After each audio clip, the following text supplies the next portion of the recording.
आज मैं बताने वाला हूँ बोर्ड एग्जाम के लिए ऐसे क्वेश्चंस जो कम से कम 4 से 5 बार आए हैं और ऐसे क्वेश्चंस आपको अपने स्कूल के टेस्ट पे देखने को मिल सकते हैं और बोर्ड एग्जाम में तो देखने को मिलेंगे ही मिलेंगे। लास्ट में ये भी बताऊंगा कि आपको प्रैक्टिस कहाँ से करनी है, ये भी आपको क्लियर हो जाएगा और बहुत सारी प्रैक्टिस आप कर पाओगे। कुछ भी कर लेना, बस इन क्वेश्चंस को छोड़ के मत जाना, क्योंकि बोर्ड एग्जाम में और प्री बोर्ड में इससे रिलेवेंट डेटा, इससे अच्छे क्वेश्चन आपको नहीं मिलेंगे।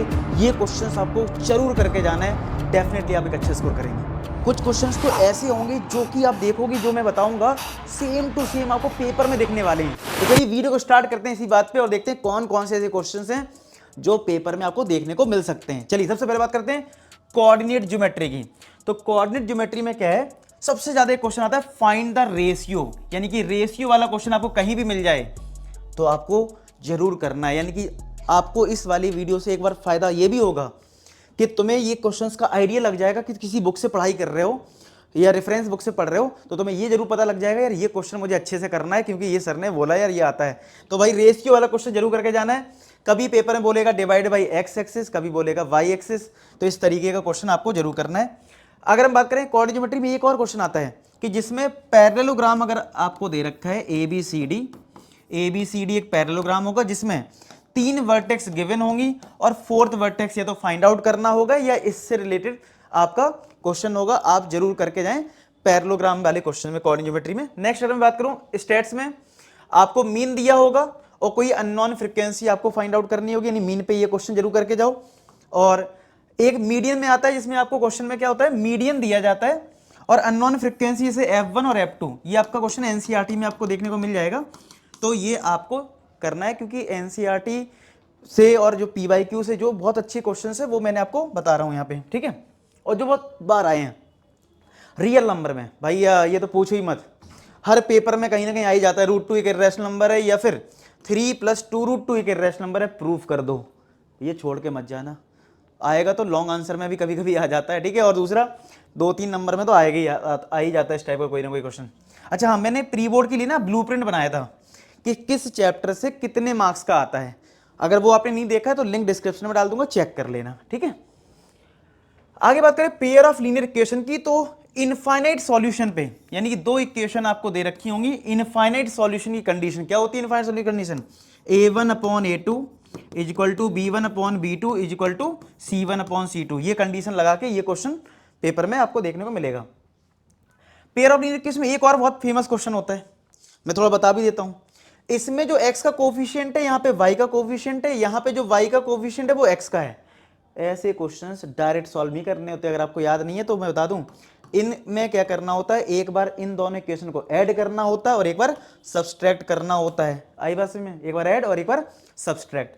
तो ये चीज समझ लो, बहुत आसान सा क्वेश्चन है, तो तब जाके ये क्वेश्चन बहुत आसान हो जाता है। अदरवाइज डायरेक्ट सॉल्व करोगे ना बहुत टफ हो जाएगा तुम्हारे लिए सॉल्व करना। अगर मैं बात करूं क्वाड्रेटिक में, भैया इक्वल रूट्स पे प्रैक्टिस कर लो, जिसमें b² - 4ac = कितना होता है, 0। इक्वल रूट्स की कंडीशन क्या होती है, b² - 4ac = 0। इस पे क्वेश्चन जरूर करें। अगर मैं नेक्स्ट बात करूं अर्थमेटिक प्रोग्रेशन की, कभी कभी अर्थमेटिक प्रोग्रेशन पूरा कर लेते हैं ना, और जब मैं ये क्वेश्चन देता हूं सिंपल सा, नहीं कर पाते हैं कि भैया 3 जो नंबर्स हैं वो किसमें, AP में है और y बताना है। तो भैया बहुत आसान होता है, ये फर्स्ट टर्म A1, ये A2 और ये A3। अगर ये AP में तो लगा देना कंडीशन A2 - A1 = A3 - का A2। इस कंडीशन से ये सॉल्व हो जाएगा। क्लियर है बात करते हैं ट्रिग्नोमेट्री का। ट्रिग्नोमेट्री का सबसे famous question sin a - cos a + 1 sin a + का cos a - 1। बहुत फेमस क्वेश्चन है, जरूर करना। मेरा ट्रिग्नोमेट्री पे सेशन भी था, उसको देख लेना, उससे आपको आइडिया लग जाएगा। सर्कल्स, मोस्ट एक्सपेक्टेड क्वेश्चन, भाई समझ रहे हो, मोस्ट एक्सपेक्टेड क्वेश्चन जो होता है उसमें ये क्वेश्चन है जिसमें आपको ये PTQ जो एंगल है वो twice of OPQ। Video pause करके आप क्वेश्चन को सॉल्व करने की कोशिश करना, ठीक है, जरूर सॉल्व करना सारे क्वेश्चन अच्छे से। तो ये समझ में आ गया। अच्छा, प्रोबेबिलिटी में आपको लीप ईयर का क्वेश्चन जरूर पता होना चाहिए, क्योंकि लीप ईयर पे क्वेश्चन जरूर आता है। तो आपको ध्यान रखना है कि एक नंबर में ये ऑब्जेक्टिव में भी आ सकता है, तो ये ऑब्जेक्टिव के लिए भी बहुत इंपॉर्टेंट क्वेश्चन है लीप ईयर का। तो ठीक है, लीप ईयर में आप ध्यान रखें। पॉलिनोमियल, अल्फा बीटा से रिलेटेड क्वेश्चन जरूर जरूर जरूर करके जाना। अगर आपने नहीं करी है प्रैक्टिस जरूर कर लेना, क्योंकि स्कूल टेस्ट में या बोर्ड में जरूर आता है और एनसीईआरटी में उतना अच्छा नहीं दे रखा है, तो आप इस चैप्टर के लिए थोड़ी एक्स्ट्रा प्रैक्टिस करके जाएं। अल्फा बीटा से रिलेटेड क्वेश्चंस जरूर करें, आप इसको भी प्रैक्टिस कर सकते हो। आगे मैं बात करूं, अच्छा अगर आपको लगता है कि सर इन क्वेश्चंस के सीक्वेंस वाइज वीडियो सॉल्यूशन के लिंक नीचे लगा दीजिए, तो मैं कोशिश करूंगा। तो आप यहाँ पे कमेंट सेक्शन में लिख देना please provide video link of these questions, ठीक है। तो मैं इसके लिए कुछ काम कर लूंगा, मेहनत करनी पड़ेगी यार बहुत, ठीक है। आपको भी मेहनत करनी है, क्योंकि अब 100 में 100 फोड़ना है, हमें दिन रात मेहनत करनी है 100 में 100 फोड़ने के लिए, तो भाई मेहनत तो करनी पड़ेगी। तो चलो, तो ठीक है। एक तो आपका ये जो क्वेश्चन है कि दो प्लेस की डिस्टेंस 100 किलोमीटर है, ठीक है। एक कार यहाँ से चलती है, एक कार यहाँ से चलती है, सेम डायरेक्शन में और अपोजिट डायरेक्शन में। तो ये एनसीईआरटी बेस्ड क्वेश्चन है, आपको ये भी क्वेश्चन करना है। स्पीड वाला क्वेश्चन जो रहता है वो काफी हद तक पेपर में आता है। रियल नंबर में 2 नंबर का एचसीएफ और एलसीएम निकालना आना चाहिए आपको, यानी कि एचसीएफ और एलसीएम निकालना सीख लो अच्छे से, पेपर में मिलेगा। रियल नंबर में एक और क्वेश्चन आ जाता है कि there is a circular path around the sports field, Sonia takes 18 minutes to drive, Ravi takes 12 minutes for the same, suppose they both start from the same time. जब ये टाइम वाले क्वेश्चन होंगे ना, ये इतना टाइम ले रहा है, ये इतना टाइम, दोनों कब मिलेंगे, ऐसे क्वेश्चन में आपको क्या लेना होता है, एलसीएम लेना होता है। ध्यान रखना, ऐसे क्वेश्चन में क्या लेना है, एलसीएम लेना है। बहुत आसानी से ये क्वेश्चन तुमसे हो जाएंगे। एरिया रिलेटेड टू सर्कल में भाई आपको सिंपल याद रखना, एक सर्कल है और अगर बीच का एंगल 60 है दो रेडियस के बीच में, आपसे पेपर में लेंथ ऑफ आर्क पूछ सकता है, एरिया ऑफ सेगमेंट पूछ सकता है, सेक्टर का एरिया पूछ सकता है। ये जो बेसिक टाइप के क्वेश्चंस हैं, 60 डिग्री का ये वाला क्वेश्चन जो है वो किस पे बेस्ड है, 60 डिग्री एट द सेंटर, जो एंगल है वो 60 डिग्री है, तो बहुत इंपॉर्टेंट रहता है, इसको भी करके जरूर जाएं। क्वाड्रेटिक में एक और आता है, इस एक डिस्टेंस है पर्टिकुलर, स्पीड कम कर दी, कभी स्पीड ज़्यादा कर दी तो टाइम कम लगेगा, टाइम ज़्यादा लगेगा, यानी स्पीड बेस्ड इस टाइप का क्वेश्चन आपको पूरी बोर्ड में देखने को मिला भी होगा। कमेंट सेक्शन बताना, इस टाइप के आए भी होंगे आपके। अर्थमेटिक प्रोग्रेशन भैया ये हालांकि ऑप्शनल एक्सरसाइज का क्वेश्चन है, फिर भी ये बहुत इंपॉर्टेंट है। हालांकि आपने देखा होगा ऑप्शनल एक्सरसाइज में लिखा रहता है these questions are not important for examination point of view, लेकिन आते हैं। और ये इकलौता क्वेश्चन है जो बहुत बार आता है, ये बोलते हैं कि कौन सा टर्म नेगेटिव है, तो ए एन को कर देना लेस देन 0 और यहां से एन निकाल लेना, तो इस कंडीशन को सेटिस्फाई करवा देना कि ए एन क्या है, लेस देन 0 है। इसके बाद करते हैं ट्राइंगल में। ये भाई बहुत बार ऑब्जेक्टिव क्वेश्चन में भी पूछा गया, इसका रिजल्ट भी याद रखना, ठीक है। बाकी ट्राइंगल पे मैं सेशन लेने वाला हूं कल, तो उसमें भी क्वेश्चन करवाऊंगा अगर आपको नहीं आता है। आगे बात करें ट्राइंगल में, तो दो ट्राइंगल सिमिलर अगर दे रखे हैं तो आपको पता है करस्पॉन्डिंग साइड्स के रेशियो इक्वल होते हैं, तो ये इस पे बेस्ड है कि दो ट्राइंगल सिमिलर हैं, फिर आपको कुछ साइड्स गिवन है और आपको कोई एक लेंथ पर्टिकुलर फाइंड आउट करनी है। तो ऐसे क्वेश्चंस में क्या होता है कि आपको दो ट्राइंगल को सिमिलर करना होता है और इनकी साइड्स के रेशियो लिख देने होते हैं, फिर आपको आंसर मिलेगा। ट्रिग्नोमेट्री में एक और इंपॉर्टेंट क्वेश्चन जो sign A minus cos A का मैंने बताया था, वो आपके लिए बहुत इंपॉर्टेंट रहता है। एप्लीकेशन ऑफ ट्रिग्नोमेट्री में आपको फिगर बनाना आना चाहिए। जैसे यहाँ पे क्या है, 2 ships are approaching a light house from opposite direction, angle of depression दे रखा है शिप का फ्रॉम लाइट हाउस। ऐसे ही लाइट हाउस है, यहाँ पे एक शिप है और एक शिप यहाँ पे है, तो एंगल ऑफ डिप्रेशन दे रखा है, एक का दे रखा 30 और एक का 45, इस तरीके से फिगर है। और हमें दो डिस्टेंस बिटवीन 2 शिप आपको दे रखा है, हाइट बतानी लाइट हाउस की, तो दो ट्राइंगल बना के सॉल्व करते हैं ना एप्लीकेशन ऑफ ट्रिग्नोमेट्री पे क्वेश्चन, तो ये उस पे बेस्ड है, इसको भी आप कर लेना।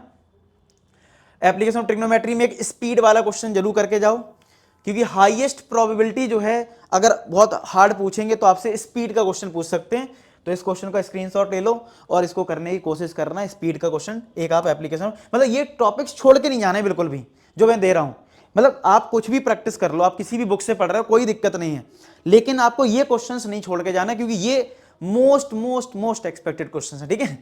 इसमें आपको टेंजेंट की लेंथ दे रखी है, पेरीमीटर ऑफ ट्राइंगल निकालना है। मैं तुम्हें सीधा बता देता हूं, पेरीमीटर याद रखना, अगर किसी ट्राइंगल इस तरीके से बना हुआ है फिगर, ट्राइंगल का पेरीमीटर पूछ ले और टेंजेंट की लेंथ दे रखी है तो डबल करना है, तो 2 × 28 कर दो, 56 आंसर, काम खत्म, ठीक है। तो याद भी रखो, ऑब्जेक्टिव के लिए काफी काम आएगा। एरिया रिलेटेड टू सर्कल में इस टाइप के क्वेश्चंस आपके एनसीईआरटी में नहीं है, तो जरूर क्वेश्चंस की प्रैक्टिस करें। आपने देखे भी होंगे प्री बोर्ड में एक आध क्वेश्चन इस टाइप से आया होगा, अजीब सा फिगर दे रखा होगा और शेडेड पोर्शन का एरिया पूछा गया हो, तो इस टाइप का क्वेश्चंस भी जरूर आप ट्राई कर लेना। सरफेस एंड वॉल्यूम में आपको सारे सरफेस एरिया के फॉर्मूले पता होना चाहिए, सरफेस एरिया का लॉजिक पता होना चाहिए, वॉल्यूम के सारे फॉर्मूले पता होना चाहिए। यहाँ पे आपको डायरेक्ट क्वेश्चन देखने को मिल सकता है, जैसे ये आपको मैंने दिया है। प्रोबेबिलिटी में आपको कॉइन्स के बारे में अच्छे से पता हो, किस पे क्वेश्चन बनता है, कॉइन्स पे, डाइस पे और कार्ड्स पे, इन 3 पे क्वेश्चन बनता है। तो यहाँ पे आप देख पा रहे हो मैंने ये जो क्वेश्चन लिया है वो कॉइन्स पे बेस लिया है। पेपर में डाइस का भी आ सकता है और कार्ड्स का भी। रिमेनिंग जो आएगा वो बहुत आसान होगा, वो आप देखते ही उसमें कर लोगे, लेकिन 3 चीजों के बारे में आपको जरूर पता हो, और फिलहाल ये आप क्वेश्चन जरूर ट्राई कर लें। तो ये सारे क्वेश्चंस थे। बाकी फिर भी अगर आपको और एक्स्ट्रा प्रैक्टिस करनी है तो आप एप्लीकेशन को डाउनलोड कर लो, वहां पे बहुत सारा फ्री कंटेंट है, जैसे मैं आपको दिखा देता हूं। अगर आप एप्लीकेशन डाउनलोड करोगे, वहां पे क्लास 10th कैटेगरी चूज कर लेना, फ्री कोर्सेज में जाना, आपको मिल जाएगा एक कॉन्सेप्ट बूस्टर, जिसमें आप चैप्टर वाइज सारे कॉन्सेप्ट, 14 चैप्टर्स हैं, 14 चैप्टर्स के कॉन्सेप्ट वीडियो दे रखे हैं। प्रीवियस ईयर इंपॉर्टेंट भाई, हर बच्चे को, चाहे वो बेसिक हो चाहे स्टैंडर्ड, प्रीवियस ईयर क्वेश्चंस तो करने ही है, तो आप प्रीवियस ईयर क्वेश्चंस कर सकते हो। इंपॉर्टेंट अच्छी बात है, इन सब क्वेश्चंस के वीडियो सॉल्यूशन भी अवेलेबल है। क्या अवेलेबल है? Video solution. क्लियर है बात? तो ये सारी चीजें आपको मिल रही हैं यहाँ पे, जरूर जाओ और चेक करो, ठीक है। और बस यही सारी बातें कि आप लोग तबाही मचाओ बोर्ड एग्जाम में, ठीक है। और बाकी जो भी रिक्वेस्ट है आप कमेंट सेक्शन में लिख सकते हैं। मिलते हैं नेक्स्ट वीडियो, तब तक अपना ख्याल रखें, पढ़ाई करते रहें। लास्ट में एक ही बात बोलूँगा कि आप सभी सफल हों। धन्यवाद।